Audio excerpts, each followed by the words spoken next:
세상에만 비정규직 있는 게 아니고 성경을 봐도 거기도 비정규직이 나오고 있어요. 출애굽기서 20장, 21장에 보면 계약법전이라는 게 나오는데 그 계약법전의 내용이 뭐냐 하면은 이 종에 대한 법이에요. 노예, 종. 그때 당시 노예, 종이 많았잖아요. 종을 부릴 수 있을 때 6년 동안 일시키고 7년이 되는 해에는 자유를 주어라. 이게 법전이에요. 또 신명기 12장에서 26장을 신명기 법전이라 그러는데 특별히 15장 같은 데서 보면은 이 빚진 자에 대한 법이 나와요. 빚진 자가 있느냐 그러면 그는 7년 되는 해에는 탕감해 줘라. 그래서 이 형제끼리 살아가는데 빚 때문에 노예화하지 말고 억압하지 말고 무시하지 말아라. 탕감해 줘서 있는 사람은 베풀고 없는 사람은 은혜를 입게 하라. 이게 이제 법전이었거든요.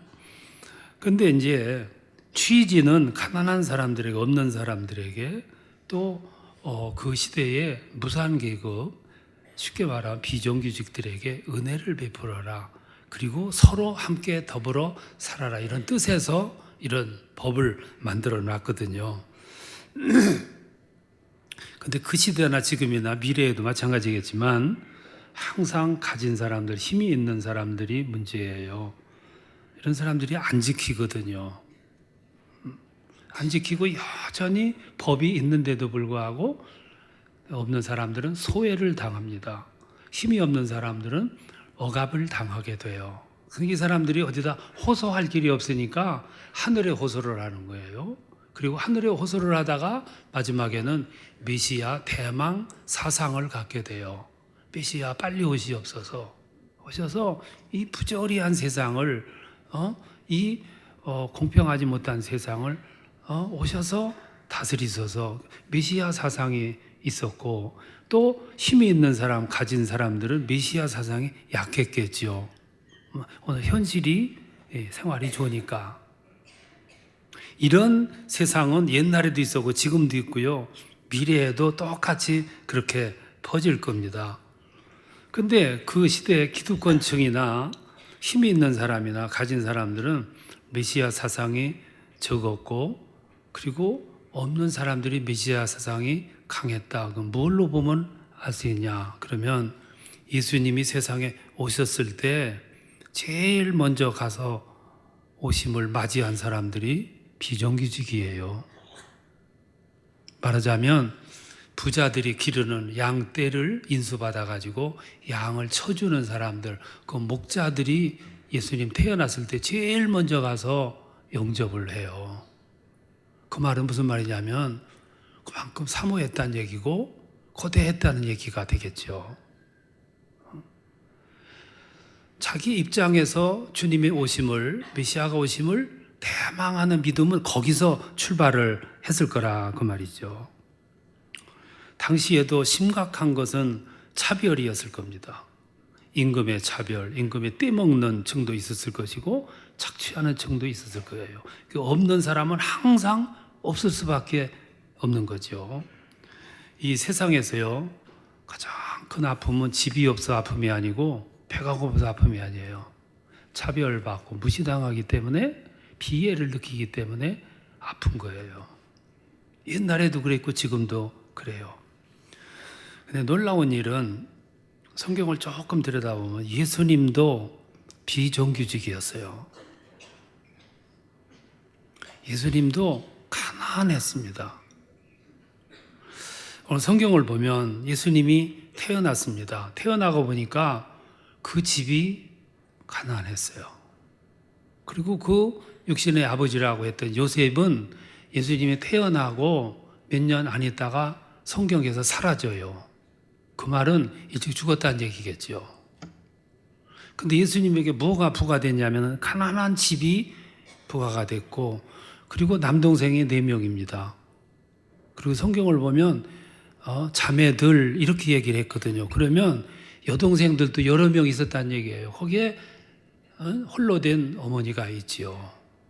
가난한 집 여러 식구들, 이게 예수님이 부양해야 할 가족들이었어요. 그럼 그 시대에 예수님이 어디 가서 무슨 일을 했을까? 오늘 성경을 보면 예수님이 했다는 일이 목수였다고 그래요. 근데 그 시대의 목수가 누구냐면은 사람들로부터 가장 경멸받는 직업이 남의 양을 맡아가지고 기르는 양치기 목자였고, 또 하나는 목수였다고 그래요. 그래서 마가복음 16장에 보면 사람들이 마리아의 아들 목수가 아니냐 이렇게 말했다는 거예요. 그 말은 그만큼 빈정됐다는 얘기고, 무시했다는 얘기고, 하대했다는 얘기예요. 예수님 그 시대에 비정규직으로, 일용직으로 살았어요. 목수라는 말은요, 가만히 이치를 따져보면 이스라엘 팔레스틴에서 목수 직업은 없었습니다. 목수는 나무를 가지고 집 짓는 사람을 목수라 그러는데, 그 시대의 집 구조가 나무 가지고 집 짓는 시대가 아니었거든요. 거기 나무가 없었어요. 그래서 초대교회 때 일찍 순교한 저스틴이라고 하는 분이 예수님의 직업을 연구를 해가지고 발표한 걸 보면은 예수님 목수가 아니고 예수님 멍에를 만들고 쟁기를 만드는 사람이었다고 풀이를 했어요. 왜 그러냐면 복음서를 보면 예수님이 비유를 많이 들었는데 쟁기를 잡고 뒤를 돌아다보는 자는 합당치 않다 그랬고, 멍에를 매지 말라 그랬고, 또 밭에 감추인 보화, 쟁기로 갈다가 보니까 보화 감췄던 걸 발견하게 되는 이런 일들 있었어요. 여러분, 사람은요, 내가 저 사람이 직업이 뭔지 몰라도 대화를 하다 보면 자기 직업의 분야 얘기를 많이 해요. 그 말만 들어도 직업이 뭔지를 알아요. 나하고 누가 대화했다면은 제 입에서 뭐 나오겠어요? 목회일 얘기 나오지 않겠어요? 그러니까 자기 사업 그대로 얘기했을 거라고요. 예를 들어서 교무실에서 애들이 싸워가지고 불려와가지고 선생님으로부터 막 혼나고 있어요. 그 옆에 있던 선생님이 이렇게 지나가다가 이 옛날 선생님들 출석부 있잖아요. 이거 큰 거 때리면서 너희들이 싸운다고 세상이 달라지냐? 그 선생님은 세계사 선생님이야. 응? 그렇잖아요. 이놈들아 싸움 말리지를 못할 망정 니들이 장단 맞추냐? 그 음악 선생님이라고. 그러니까 이 언어 속에 내가 들어있는 거예요. 나 직업이 들어있고 내 관심사가 들어있는 거죠. 그럴 수밖에 없는 거죠. 이 벌레만도 못한 놈들. 생물 선생님이야 그건. 그러니까 예수님이 어느 직장에 다니면서 고정적인 수입을 가지고 그 시대에 중산층으로 살았던 게 아니고 그날 일터에 나가서 일용직으로 일을 했던 그 시대 비정규직이었어요. 그러니까 예수님이 그런 노동 현장을 돌아다니면서 노동자로 살아가면서 노동 현장에서 일어나는 수많은 사례들을 체험했을 거라고요. 좋은 일도 있었겠지만 노동 현장에 여러분 좋은 일만 있었겠어요? 별일 다 있었을 거예요. 그러니까 이 성경 복음서를 보면 많은 비유를 얘기를 했는데 그 비유들이 예수님이 경험한 것들을 비유로 말씀하신 거예요. 예를 들면 누가복음 18장에 보면 어느 과부가 재판장을 찾아가 가지고 아침에도 낮에도 저녁에도 계속해서 호소를 해요. 그러니까 재판관이 아유 저 여인 소원을 들어주기 전에는 내가 저 여인의 입을 막을 수 없다. 그래가지고 소원을 들어줬다는 얘기가 나오는데 그 과부가 그 재판장에 가서 호소한 내용이 뭐였겠나 하면 일용직으로 가서 열심히 그날 품팔이해서 일을 했는데 일을 시킨 사람이 돈을 띠먹은 거예요. 그리고 안 주는 거예요. 그러니까 그 가난한 과부가 갈 데가 어디 있습니까? 그러니까 그 재판관에 가가지고 호소를 한 거예요. 뻔하잖아요. 과부가 가가지고 호소할 게 뭐가 있겠어요. 또 마가복음 12장에 보면은 노사 갈등의 모습이 거기에 나와요. 나중에 가 찾아보세요. 누가복음 12장에 보면은 부자 형이 있습니다. 근데 유산을 많이 받아서 부자인데 이 형이 동생한테는 한 푼 안 주는 거예요. 그리고 자기가 농사를 짓고 소출이 많아가지고 창고를 더 크게 짓고 더 늘리고, 그리고 내 영혼아 편안히 먹고 마시자 이러고 있는 거예요. 그러니까 동생이 재판관에 가가지고 재판해달라고 이러면 소송 걸잖아요. 그러니까 예수님이 이 비유를 말씀하시다가 끝에 가서 뭐라고 그러냐면은, 이 사람아 오늘 밤 네 영혼이 떠나면 누구의 것이 되겠냐. 이게 그래서 나온 얘기예요. 이 현장에서 그런 걸 목격을 하신 거지요. 누가복음 16장에 보면 부자와 거지 나사로가 나와요. 부잣집 영감은 즐기면서 살아요. 그런데 문전에 있었던 나사로는 거지였어요. 관심이 없고 무관심했어요. 그때 예수님은 이 말씀을 통해서 우리에게 메시지를 주시기 위함도 있고, 그 시대에 메시지를 주시기를 부자와 나사로, 천국과 지옥 얘기를 그래서 하신 거예요. 이 땅 위에서 잘 먹고 잘 살고 무관심하고 자기밖에 모르던 부자가 결국에 지옥과 천국으로 갈라지는 엄청난 미래의 세계를 공개하신 거라고요. 마태복음 25장에 보면 이런 비유도 있어요. 한때 가난한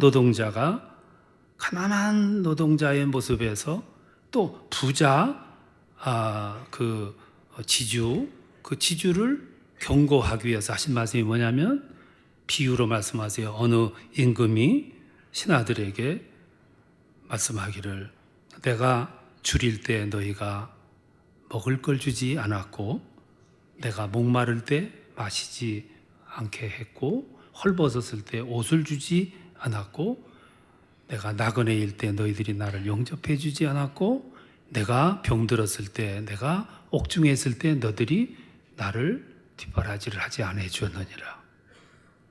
그러니까 신하들이 임금님에게 우리가 언제 그랬습니까? 그러니까 그 임금이 이렇게 말하잖아요. 내가 진실로 너희에게 이르노니 지극히 작은 자 하나에게 하지 아니한 것이 곧 내게 한 것이니라. 그게 그 시대의 모습이에요. 그 시대의 모습은 또 오늘의 모습이기도 해요. 그러니까 예수님은 비정규직으로 있으면서 저 중심에서 비켜난 자리에 있으면서, 어두운 자리에 있으면서, 빈약한 자리에 있으면서, 그 빈약한 자리에 모여있는 사람들의 애환, 삶의 모습, 그리고 힘 있는 사람들로 하여금 속수무책으로 당하고 있는 모습들을 다 목격을 한 다음에 이런 비유를 통해서 그 시대에 고발하는 거예요. 여러분이 저 사이드에 비켜져 있던 초라한 사람들, 가난한 사람들, 무력한 사람들, 그때 당시 사람들이 어디 모인 줄 아세요? 인력시장에 모인 거예요. 인력시장 아시죠? 지금도 저 노동 현장에 가보면 새벽 일찍이 인력시장에 사람들, 노동자들이 모여요. 그럼 봉고차가 와가지고 실어 가서 일용직으로 사용하고 일당을 주는 거죠. 그게 비정규직들이에요. 그러면 사람들의 수가 100명이 모였는데 그날 50명만 실어 갔어요. 그럼 50명은 그날 일당을 받지 못하니까 생활에 압박을 받는 거예요. 그런데 그것마저도 띠먹는 거예요. 그러니 그들의 그 애환이 얼마나 크냐 이 말. 이것을 예수님이 그 노동 현장에서 일일이 다 목격을 한 거예요. 그래서 예수님이 하신 비유가 오늘 읽은 포도원 비유예요. 마태복음 20장에 나오는 포도원 비유예요. 이 포도원 비유에는 이런 얘기가 나와요. 노동자들이 인력시장에 모여 있어요. 이 포도원 주인이 나가가지고 그들에게 불러다가 일거리 시켜요. 9시에도 불러다가 일 시키고 12시에도 불러다 시키고 또 오후에 3시에 나가서 또 불러다 시키고, 성경에 보니까 오후 5시 또 나가가지고 불러다 일을 시키고 일이 끝나자마자 임금을 똑같이 줬어요. 아침에 9시에 온 사람도 1시간 일하고 끝난 사람도 똑같이 줬다 그 말이에요. 그러니까 어떤 현상이 일어나냐면 먼저 일하러 온 사람들이 불평을 얘기하는 거예요. 왜 우리는 적게 주고 그 사람들은 1시간밖에 안 했는데 똑같이 주냐. 그러니까 주인이 얘기하는 거 아니야. 내 돈 가지고 내가 주는데 이렇게 말이 많냐. 너희들은 아침에 올 때 나하고 계약하지 않냐. 톨 받은 거 있냐. 그 예수님의 이 포도원 비유는 이건 아주 굉장히 연구하고 비유로 말씀을 하신 거예요. 그러니까 여기 가만히 보세요. 여기 포도원 주인이 그 노동자들을 정규직, 비정규직으로 나눈 게 아니고 자기들이 계급을 나누는 거예요. 노동자들이. 그렇잖아요. 노동자들이 불평을 제기를 한단 말이에요.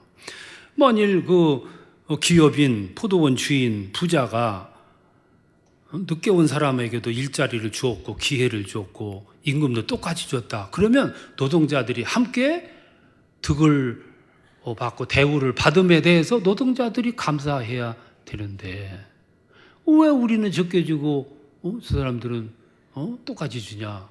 자기들이 장벽을 만들고 계급을 만드는 거예요. 요새 뭐 귀족 노동자 있다며요. 이 귀족 노동자들이 똥아리를 틀고 앉아가지고 회사에서 이 직원들을 뽑으려니까 못 뽑게 하는 거예요.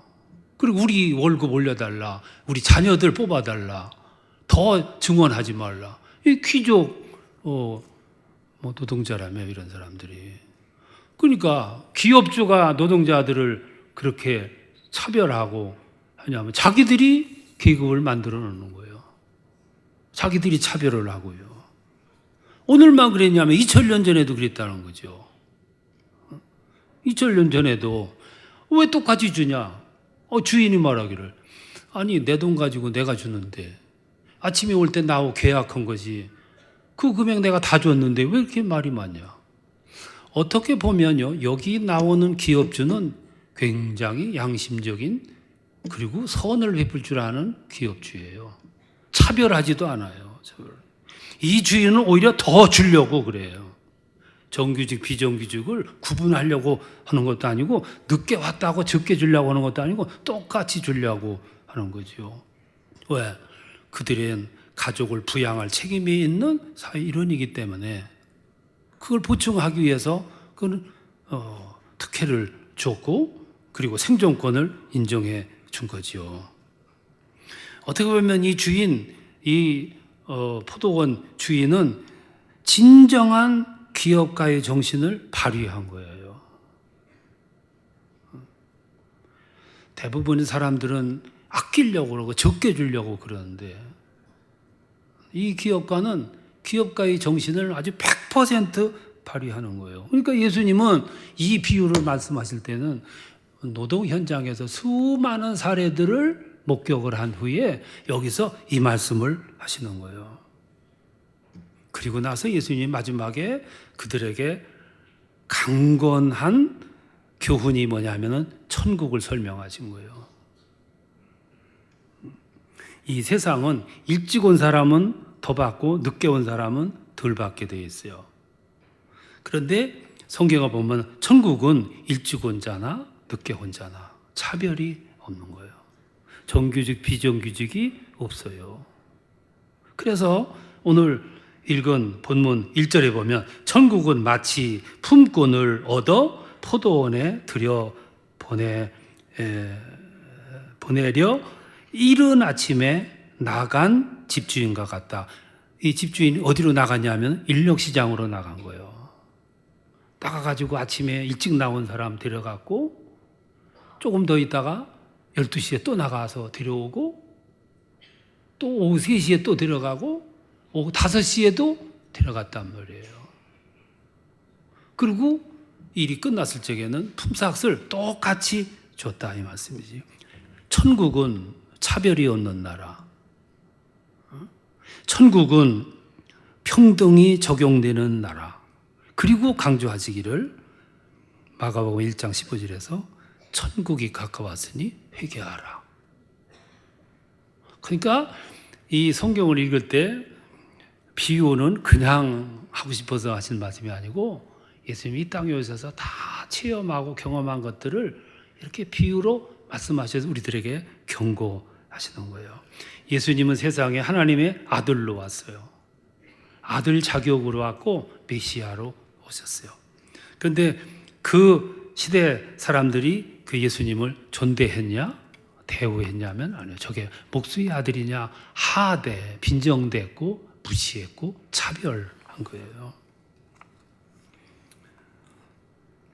예수님은 당시 사람들이 살아가는 비참한 모습을 목격을 했어요.